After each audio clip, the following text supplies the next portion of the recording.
ओम उमा महेश्वराय नमः। आप सभी का हमारे YouTube चैनल पर हार्दिक स्वागत है। आज सुने सोमवार व्रत की पौराणिक कथा। बहुत समय पहले वास्कल नामक गांव में बिंदुक नाम का एक ब्राह्मण रहता था। वह अधर्मी, दुरात्मा एवं महापापी था। उसकी स्त्री बहुत सुंदर थी। उसका नाम चंचुला था। वह सदा उत्तम धर्म का पालन करती थी, परंतु बिंदुक वेश्यागामी था। इस तरह कुकर्म करते हुए बहुत समय व्यतीत हो गया। उसकी स्त्री काम से पीड़ित होने पर भी स्वधर्म नाश के भय से क्लेश सहकर भी काफी समय तक धर्म भ्रष्ट नहीं हुई, परंतु आगे चलकर वह भी अपने दुराचारी पति के आचरण से प्रभावित होकर दुराचारिणी और अपने धर्म से विमुख हो गई। इस तरह दुराचार में डूबे हुए उन पति पत्नी का बहुत सा समय व्यर्थ बीत गया। वेश्यागामी, दूषित बुद्धि वाला वह दुष्ट ब्राह्मण बिंदुक समयानुसार मृत्यु को प्राप्त हो नरक में चला गया। बहुत दिनों तक नरक के दुखों को भोग कर वह मूढ़ बुद्धि पापी विंध्य पर्वत पर भयंकर पिशाच हुआ। इधर उस दुराचारी बिंदुक के मर जाने पर वह चंचुला नामक स्त्री बहुत समय तक पुत्रों के साथ अपने घर में रहती रही। पति की मृत्यु के बाद वह भी अपने धर्म से गिरकर पर पुरुषों का संग करने लगी थी। सतियां विपत्ति में भी अपने धर्म का पालन करना नहीं छोड़ती। यही तो तप है। तप कठिन तो होता है, लेकिन इसका फल मीठा होता है। एक दिन दैव योग से किसी पुण्य पर्व के आने पर वह अपने भाई बंधुओं के साथ गोकर्ण क्षेत्र में गई। उसने तीर्थ के जल में स्नान किया एवं बंधुजनों के साथ यहाँ वहाँ घूमने लगी। घूमते घूमते वह एक देव मंदिर में गई। वहाँ उसने एक ब्राह्मण के मुख से भगवान शिव की परम पवित्र एवं मंगलकारी कथा सुनी। कथावाचक ब्राह्मण कह रहे थे कि जो स्त्रियां व्यभिचार करती हैं वे मरने के बाद जब यमलोक जाती हैं तब यमराज के दूत उन्हें तरह तरह से यंत्रणा देते हैं। वे उसके कामांगों को तप्त लौह दंडों से दागते हैं। तप्त लौह के पुरुष से उसका संसर्ग कराते हैं।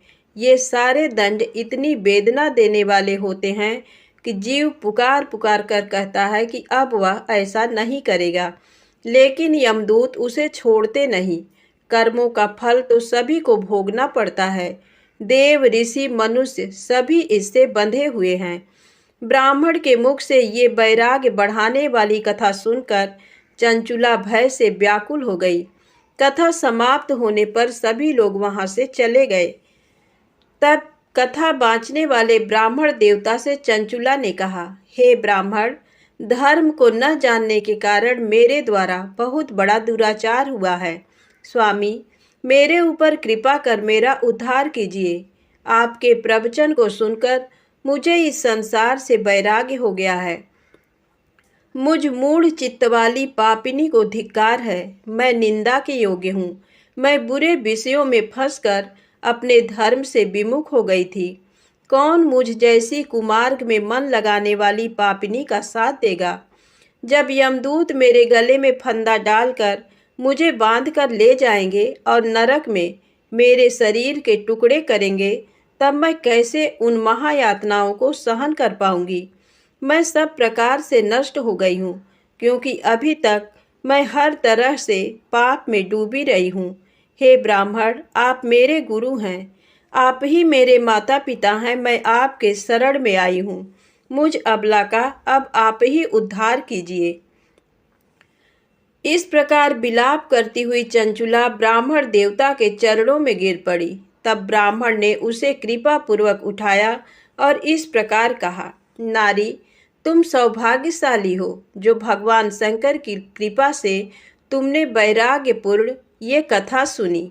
कथा सुनकर समय से अपनी गलती का एहसास कर लिया है। तुम डरो मत और भगवान शिव की शरण में जाओ। उनकी परम कृपा से तुम्हारे सभी पाप नष्ट हो जाएंगे। मैं तुम्हें भगवान शिव की कथा सहित वह मार्ग बताऊंगा जिसके द्वारा तुम्हें सुख देने वाली उत्तम गति प्राप्त होगी। शिव कथा सुनने से तुम्हारी बुद्धि शुद्ध हो गई है और तुम्हें पश्चाताप हुआ है तथा मन में वैराग्य उत्पन्न हुआ है। पश्चाताप ही पाप करने वाले पापियों के लिए सबसे बड़ा प्रायश्चित है। जो मनुष्य अपने कुकर्म के लिए पश्चाताप नहीं करता वह उत्तम गति प्राप्त नहीं करता, परंतु जिसे अपने कुकृत्य पर हार्दिक पश्चाताप होता है वह अवश्य उत्तम गति का भागीदार होता है, इसमें कोई शक नहीं है। शुद्ध चित्त में ही भगवान शिव व पार्वती का वास होता है। वह शुद्धात्मा पुरुष सदा शिव के पद को प्राप्त होता है। इस कथा का श्रवण सभी मनुष्यों के लिए कल्याणकारी है, अतः इसकी आराधना व सेवा करनी चाहिए। हे ब्राह्मण पत्नी, तुम अन्य विषयों से अपने मन को हटाकर भगवान शंकर की इस परम पावन कथा को सुनो। इससे तुम्हारे चित्त की शुद्धि होगी और तुम्हें मोक्ष की प्राप्ति होगी। जो मनुष्य निर्मल हृदय से भगवान शिव के चरणों का चिंतन करता है उसकी एक ही जन्म में मुक्ति हो जाती है। ये कहकर वे ब्राह्मण चुप हो गए। उनका हृदय करुणा से भर गया। वे ध्यान में मग्न हो गए। ब्राह्मण का ये उपदेश सुनकर चंचुला के नेत्रों में आनंद के आंसू छलक आए। वह हर्ष भरे हृदय से ब्राह्मण देवता के चरणों में गिर गई और हाथ जोड़कर बोली, मैं कृतार्थ हो गई। हे ब्राह्मण, शिव भक्तों में श्रेष्ठ स्वामीन, आप धन्य हैं। आप परमार्थदर्शी हैं और सदा परोपकार में लगे रहते हैं। साधो, मैं नरक के समुद्र में गिर रही हूँ, कृपा कर मेरा उद्धार कीजिए। जिस पौराणिक व अमृत के समान कथा की बात आपने की है उसे सुनकर ही मेरे मन में वैराग्य उत्पन्न हुआ है। उस अमृतमयी कथा को सुनने के लिए मेरे मन में बड़ी श्रद्धा हो रही है। कृपया आप मुझे उसे सुनाइए। कथा सुनने की इच्छा मन में लिए हुए चंचुला उन ब्राह्मण देवता की सेवा में वहीं रहने लगी।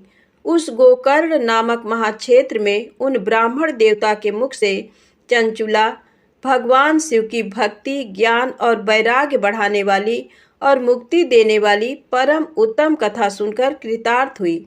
उसका चित्त शुद्ध हो गया। वह अपने हृदय में शिव के सगुण रूप का चिंतन करने लगी। वह सदैव शिव के सच्चिदानंदमय स्वरूप का स्मरण करती थी। तत्पश्चात अपना समय पूर्ण होने पर चंचुला ने बिना किसी कष्ट के अपना शरीर त्याग दिया। उसे लेने के लिए एक दिव्य विमान वहां पहुंचा। ये विमान शोभा साधनों से सजा था एवं शिवगणों से सुशोभित था। चंचुला विमान से शिवपुरी पहुंची। उसके सारे पाप धुल गए। वह दिव्यांगना हो गई। वह गौरांगी देवी मस्तक पर अर्धचंद्र का मुकुट व अन्य दिव्य आभूषण पहने शिवपुरी में पहुंची। वहां उसने सनातन देवता त्रिनेत्रधारी महादेव शिव को देखा। सभी देवता उनकी सेवा में भक्तिभाव से उपस्थित थे। उनकी अंग कांति करोड़ों सूर्यों के समान प्रकाशित हो रही थी। 5 मुख और हर मुख में 3 नेत्र थे। मस्तक पर अर्धचंद्राकार मुकुट शोभायमान हो रहा था। कंठ में नील चिन्ह था। उनके साथ में देवी गौरी विराजमान थी जो विद्युत पुंज के समान प्रकाशित हो रही थी। महादेव जी की कांति कपूर के समान गौर थी। उनके शरीर पर श्वेत वस्त्र थे तथा शरीर श्वेत भस्म से युक्त था। इस प्रकार भगवान शिव के परम उज्जवल रूप के दर्शन कर चंचुला बहुत प्रसन्न हुई। उसने भगवान को बारंबार प्रणाम किया और हाथ जोड़कर प्रेम, आनंद और संतोष से युक्त हो विनीत भाव से खड़ी हो गई। उसके नेत्रों से आनंदाश्रुओं की धारा बहने लगी। भगवान शंकर व भगवती गौरी उमा ने करुणा के साथ सौम्य दृष्टि से देखकर चंचुला को अपने पास बुलाया। गौरी उमा ने उसे प्रेम पूर्वक अपनी सखी बना लिया। चंचुला सुख पूर्वक भगवान शिव के धाम में उमा देवी की सखी के रूप में निवास करने लगी। एक दिन चंचुला आनंद में मग्न उमा देवी के पास गई और दोनों हाथ जोड़कर उनकी स्तुति करने लगी। हे गिरिराज नंदिनी, स्कंद माता उमा, आप सभी मनुष्यों एवं देवताओं द्वारा पूज्य तथा समस्त सुखों को देने वाली हैं। आप शंभु प्रिया हैं। आप ही सगुणा और निर्गुणा हैं। हे सच्चिदानंद स्वरूपिणी, आप ही प्रकृति की पोषक हैं। हे माता, आप ही संसार की सृष्टि, पालन और संहार करने वाली हैं। इस प्रकार सद्गति प्राप्त चंचुला देवी की स्तुति कर शांत हो गई। उसकी आंखों में प्रेम के आंसू उमड़ आए। तब शंकर प्रिया भक्त वत्सला उमा देवी ने बड़े प्रेम से चंचुला को चुप कराते हुए कहा, सखी चंचुला, मैं तुम्हारी स्तुति से प्रसन्न हूँ। बोलो, क्या वर मांगती हो? चंचुला बोली, हे गिरिराज कुमारी, मेरे पति बिंदुक इस समय कहाँ हैं? उनकी स्थिति कैसी है, मुझे बताइए और कुछ उपाय कीजिए ताकि हम फिर से मिल सकें। हे महादेवी, मेरे पति एक शूद्र जाति वेश्या के प्रति आसक्त थे और पाप में ही डूबे रहते थे। गिरिजा बोली, बेटी, तुम्हारा पति बिंदुक बड़ा पापी था, उसका अंत बड़ा भयानक हुआ। वेश्या का उपभोग करने के कारण वह मूर्ख नरक में अनेक वर्षों तक अनेक प्रकार के दुख भोग कर अब शेष पाप को भोगने के लिए विंध्य पर्वत पर पिशाच की योनि में रह रहा है। वह दुष्ट वहीं वायु पीकर रहता है और सब प्रकार के कष्ट सहता है।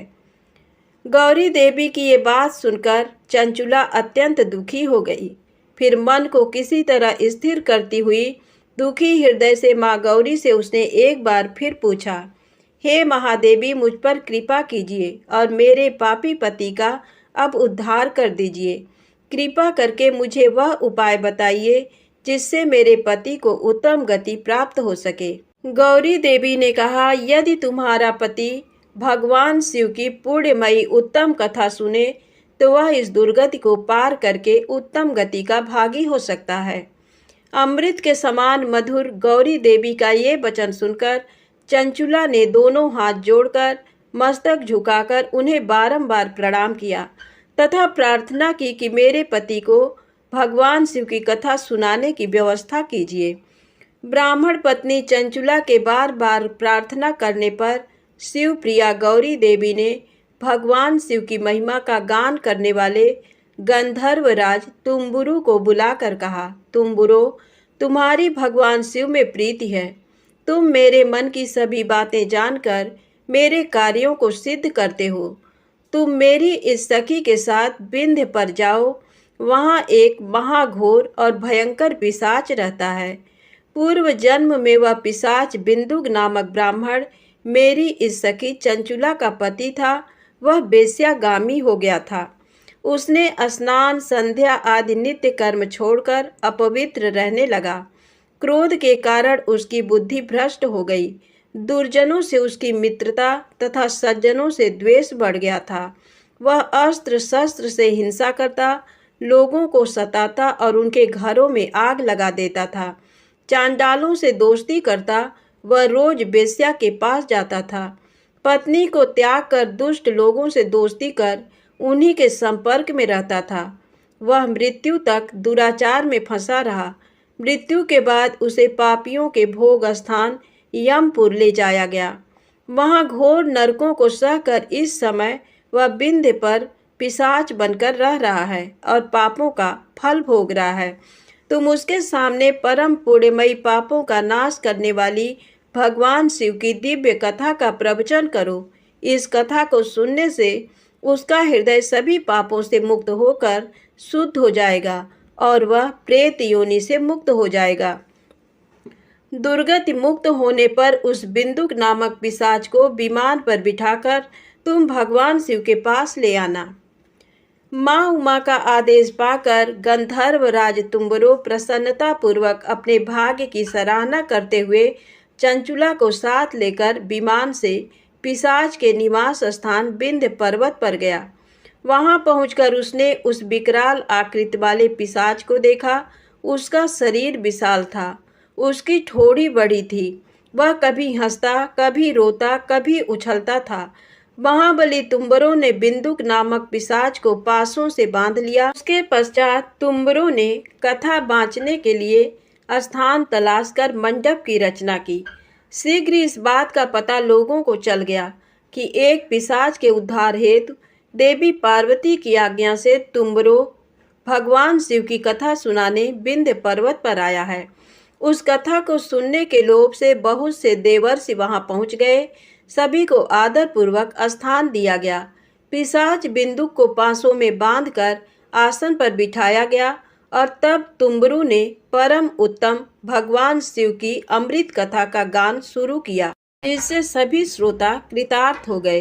परम पुण्यमय कथा को सुनकर पिशाच सभी पापों से मुक्त हो गया और उसने पिशाच शरीर का त्याग कर दिया।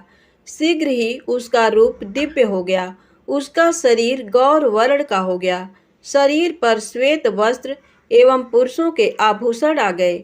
इस प्रकार दिव्य देहधारी होकर बिंदुक अपनी पत्नी चंचुला के साथ स्वयं भी भगवान शिव का गुणगान करने लगा। उसे इस दिव्य रूप में देखकर सभी को बहुत आश्चर्य हुआ।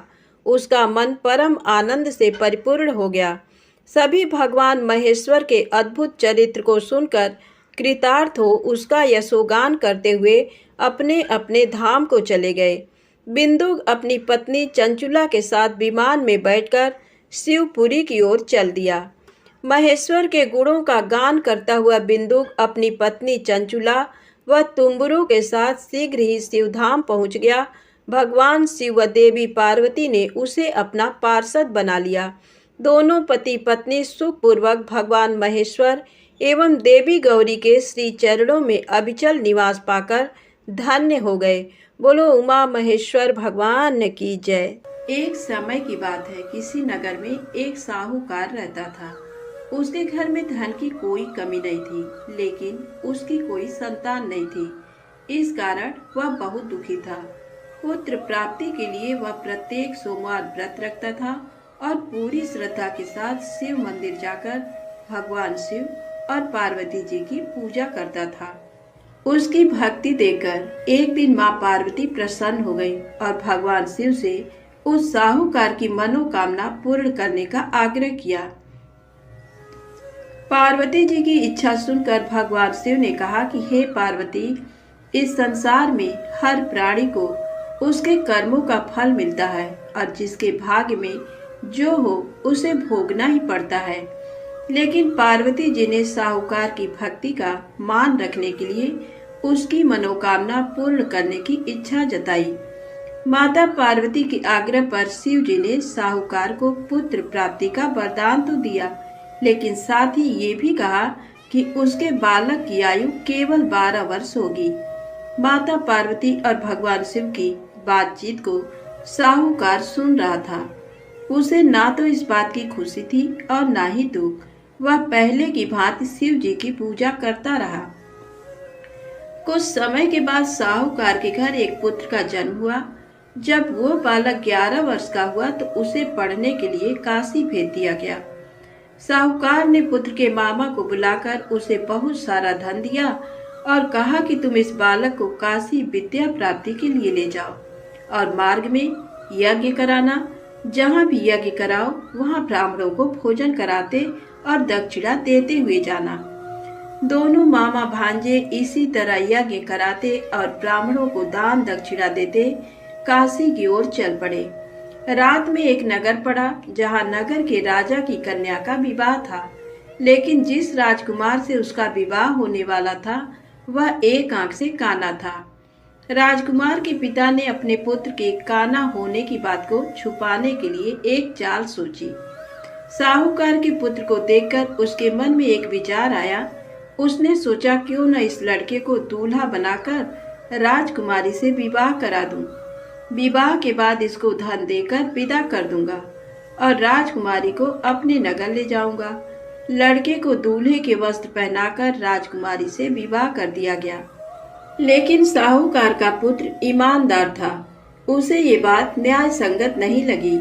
उसने अवसर पाकर राजकुमारी के चुन्नी के पल्ले पर लिखा कि तुम्हारा विवाह तो मेरे साथ हुआ है, लेकिन जिस राजकुमार के संग तुम्हें भेजा जाएगा वह एक आंख से काना है। मैं तो काशी पढ़ने जा रहा हूँ। जब राजकुमारी ने चुन्नी पर लिखी बातें पढ़ी तो उसने अपने माता पिता को ये बात बताई। राजा ने अपनी पुत्री को विदा नहीं किया, जिससे बारात वापस चली गई। दूसरी ओर साहूकार का लड़का और उसका मामा काशी पहुंचे और वहां जाकर उन्होंने यज्ञ किया। जिस दिन लड़के की आयु 12 साल की हुई उसी दिन यज्ञ रखा गया। लड़के ने अपने मामा से कहा कि मेरी तबीयत कुछ ठीक नहीं है। मामा ने कहा कि तुम अंदर जाकर सो जाओ। शिव जी के वरदान के अनुसार कुछ ही देर में उस बालक के प्राण निकल गए। मृत भांजे को देख उसके मामा ने विलाप शुरू किया। संयोगवश उसी समय शिव जी और माता पार्वती उधर से जा रहे थे। पार्वती ने भगवान से कहा, स्वामी, मुझे इसके रोने के स्वर सहन नहीं हो रहा है। आप इस व्यक्ति के कष्ट को अवश्य दूर करें। जब शिव जी मृत बालक के समीप गए तो वह बोले कि ये उसी साहूकार का पुत्र है जिसे मैंने 12 वर्ष की आयु का वरदान दिया। अब इसकी आयु पूरी हो चुकी है। लेकिन मातृभाव से विभोर माता पार्वती ने कहा कि हे महादेव, आप इस बालक को और आयु देने की कृपा करें, अन्यथा इसके वियोग में इसके माता पिता भी तड़प तड़प कर मर जाएंगे। माता पार्वती के आग्रह पर भगवान शिव ने उस लड़के को जीवित होने का वरदान दिया। शिव जी की कृपा से वह लड़का जीवित हो गया। शिक्षा समाप्त करके लड़का मामा के साथ अपने नगर की ओर चल दिया। दोनों चलते हुए उसी नगर में पहुंचे जहां उसका विवाह हुआ था। उस नगर में भी उन्होंने यज्ञ का आयोजन किया। उस लड़के के ससुर ने उसे पहचान लिया और महल में ले जाकर उसकी खातिरदारी की और अपनी पुत्री को विदा किया। इधर साहूकार और उसकी पत्नी भूखे प्यासे रहकर बेटे की प्रतीक्षा कर रहे थे।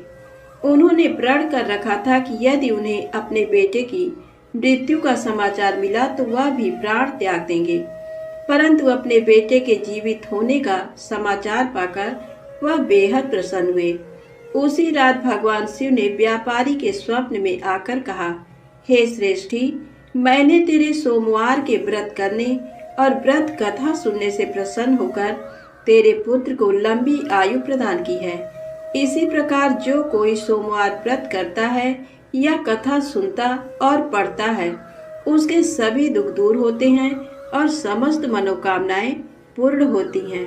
प्रेम से बोले शंकर भगवान की जय हो। अब आइए सुने भगवान शिव की दूसरी कथा, बैजू के भोले बाबा बैजनाथ। बैजू निहायत ही सीधा और सरल इंसान सवेरे शाम जानवर चराता और बाकी का समय मंदिर की साफ सफाई में।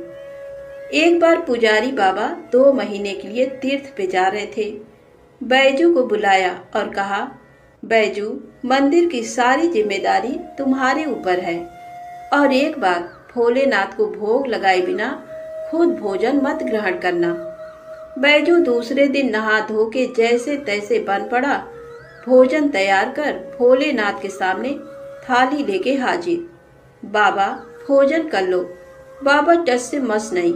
सवेरे से शाम हो गई, ना बाबा ने भोजन ग्रहण किया और ना ही बैजू ने। 2-3 दिन यही सिलसिला चला। चौथे दिन बैजू का धीरज टूट गया। पास पड़ी लाठी उठाई और जकड़ दिया शिवलिंग पे। तत्काल भोलेनाथ हाजिर, पीठ मलते हुए। बोलो बैजू, क्या बात है? बैजू बोला, 4 दिन से तुम्हारे चक्कर में बिना कुछ खाए पिए गुहार लगाए रहे हैं, सुनाई नहीं पड़ा और लाठी जकड़ा नहीं के हाजिर। चलो भोजन करो तो हमहु कुछ खाई।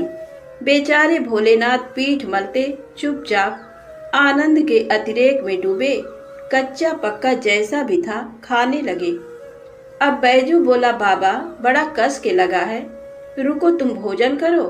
कहते हुए बैजू अंदर जाके चंदन लेकर आया, भोलेनाथ के पीठ पे लगाने लगा। भोजन के बाद भोलेनाथ चलने लगे तो बैजू बोला, कल शाम से आ जाइयो, ठीक है ना? बाबा ने कहा, हाँ हाँ बैजू, कल टाइम से आ जाएंगे। अगले दिन भोलेनाथ माता पार्वती के साथ विराजमान। बैजू बोला, बाबा, ये कौन है आपके साथ? तब बाबा ने कहा, तुम्हारी अम्मा है, माता अन्नपूर्णा। बैजू ने कहा, आओ आओ अम्मा। तुरंत बेचारा भाग के दरी ले आया, बिछाया, अंदर से 2 थाली में भोजन लेके हाजिर। बाबा ने पूछा, बैजू, तुम्हारे लिए भोजन बचा है ना? बैजू क्या बताता, बोला, हाँ बाबा, चिंता ना करो, बहुत है। आनंद में डूबे अश्रुपूरित नेत्रों से भोजन खत्म किया। तीसरे दिन फिर माता पार्वती के साथ विराजमान, वो भी समय से पहले। बैजू हकबकाया, बाबा आज इतनी जल्दी? माता पार्वती मुस्कुराई, बोली बैजू आज खाना मैं बनाऊंगी। लाख मना करने के बावजूद बैजू की एक ना चली। माता पार्वती ने भोजन तैयार किया और 3 थाली में सजा के ले आई। भोजन शुरू। बैजू ने तो जिंदगी में ऐसा स्वादिष्ट भोजन किया न था, लेकिन भगवान शिव, वही भाव व प्रेम के भूखे भोलेनाथ ने पार्वती मैया से कहा, शिवा। माता ने कहा, हाँ स्वामी, आज भोजन में आनंद नहीं आ रहा है। माता की आंखों से आंसू निकल रहे थे। सच स्वामी, ना वो स्वाद है ना वो रस। धन्य है माता अन्नपूर्णा, जिनके नाम मात्र से भोजन में मिठास बढ़ जाए। उनको खुद का बनाया भोजन बेस्वाद लग रहा था। 2 महीनों का भोग सामग्री और कहाँ 3 आदमी का भोजन। बेचारे बैजू को अपने जानवर तक बेच देने पड़े। किन्हीं कारणवश पुजारी बाबा बजाय 2 महीनों के 1 महीने के अंदर ही तीर्थ से वापस आ गए। पुजारी बाबा ने बैजू को बुलाया और कहा, बैजू, भोलेनाथ को समय से भोग लगाता था ना? बैजू ने कहा, हाँ पुजारी बाबा, पर बाबा तुम तो कहत रहे हो कि वो अकेले आएंगे, पर वो तो माता अन्नपूर्णा के साथे आवत रहें और दोनों जने कस के भोजनों करत रहें। हमका आपन जानवर तक बेचे के पड़ा। पुजारी बाबा अपलक बैजू को निहार रहे थे। जानते थे कि ये झूठ बोल नहीं सकता, तो क्या भोलेनाथ माता पार्वती के साथ आते थे? तब बाबा ने कहा, बैजू आज तुम फिर भोग लगाओ, देखें कौन कौन आता है। बैजू बेचारा समय से भोजन लेके हाजिर। बुलाना शुरू। काहे को भोलेनाथ आए? बुलाते बुलाते थक गया, पर ना भोलेनाथ को आना था ना वो आए। बाबा बाबा, लाठी ना उठाऊंगा, चाहे तुम आओ या न आओ, लाठी ना उठाऊंगा बाबा, लाठी ना उठाऊंगा। बस शिवलिंग पकड़ के रोए जा रहा था और यही बोल रहा था, बाबा लाठी ना उठाऊंगा। तभी अचानक आवाज आई, बैजू आंखें खोलो बैजू, हम आ गए, आंखें खोलो बैजू। सामने ही माता पार्वती और भोलेनाथ विराजमान थे। लिपट गया चरणों में। माँ, बाबा, जो आज तुम न आते तो जान दे देता मैं अपनी। भोलेनाथ ने बैजू को हृदय से लगाया। बोले, बैजू बेमोल विज्ञा तेरे हाथों में। सुन, आज से मुझसे पहले लोग तेरा नाम लेंगे, फिर मेरा। आगे बैजू, पीछे नाथ, बैजनाथ। तो प्रेम से बोले, बाबा बैजनाथ जी की जय हो। भगवान शिव माता पार्वती की तीसरी कहानी। एक बार माता पार्वती ने भगवान शिव से कहा कि प्रभु, मैंने पृथ्वी पर देखा है कि जो व्यक्ति पहले से ही अपने प्रारब्ध से दुखी है, आप उसे और ज्यादा दुख प्रदान करते हैं, और जो सुख में है आप उसे दुख नहीं देते हैं। भगवान ने इस बात को समझाने के लिए माता पार्वती को धरती पर चलने के लिए कहा और दोनों ने इंसानी रूप में पति पत्नी का रूप लिया और एक गांव के पास डेरा जमाया। शाम के समय भगवान ने माता पार्वती से कहा कि हम मनुष्य रूप में यहाँ आए हैं, इसलिए यहाँ के नियमों का पालन करते हुए हमें यहाँ भोजन करना होगा। इसलिए मैं भोजन की सामग्री की व्यवस्था करता हूँ, तब तक तुम भोजन बनाओ। जब भगवान के जाते ही माता पार्वती रसोई में चूल्हे को बनाने के लिए बाहर से ईंटें लेने गई और गांव में कुछ जर्जर हो चुके मकानों से ईंटें लाकर चूल्हा तैयार कर दिया। चूल्हा तैयार होते ही भगवान वहां पर बिना कुछ लाए ही प्रकट हो गए। माता पार्वती ने उनसे कहा, आप तो कुछ लेकर नहीं आए, भोजन कैसे बनेगा? भगवान बोले, पार्वती अब तुम्हें इसकी जरूरत नहीं पड़ेगी। भगवान ने माता पार्वती से पूछा कि तुम चूल्हा बनाने के लिए इन ईंटों को कहाँ से लेकर आई? तो माता पार्वती ने कहा, प्रभु इस गांव में बहुत से ऐसे घर भी हैं जिनका रखरखाव सही ढंग से नहीं हो रहा है। उनकी जर्जर हो चुकी दीवारों से मैं ईंटें निकाल कर ले आई। भगवान ने फिर कहा, जो घर पहले से खराब थे तुमने उन्हें और खराब कर दिया। तुम ईंटें उन सही घरों की दीवार से भी तो ला सकती थी। तब माता पार्वती बोली, प्रभु, उन घरों में रहने वाले लोगों ने उनका रखरखाव बहुत सही तरीके से किया है और वो घर सुंदर भी लग रहे हैं। ऐसे में उनकी सुंदरता को बिगाड़ना उचित नहीं होता। भगवान बोले, पार्वती, यही तुम्हारे द्वारा पूछे गए प्रश्न का उत्तर है। जिन लोगों ने अपने घर का रखरखाव अच्छी तरह से किया है, यानी सही कर्मों से अपने जीवन को सुंदर बना रखा है, उन लोगों को दुख कैसे हो सकता है।